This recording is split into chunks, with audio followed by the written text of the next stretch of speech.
course, my love for my son.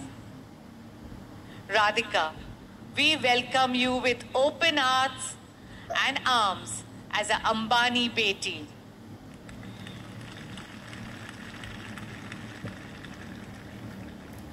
You are not just Anant's partner, but a cherished daughter, sister, Masi, Kaki, Mami, and the light of all our lives.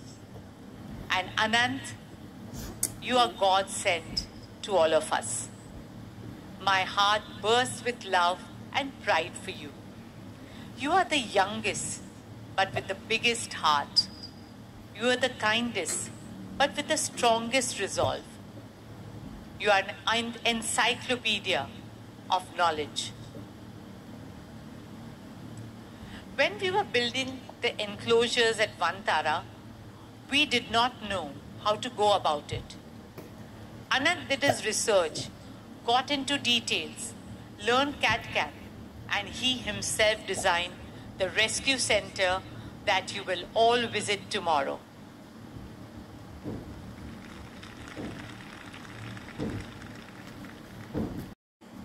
Continues to inspire me. He just doesn't read them. He applies them and lives by them.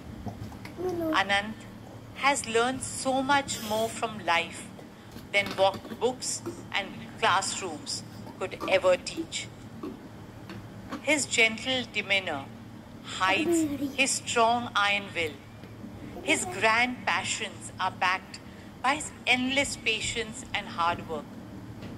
Anant, as Papu says, your name means in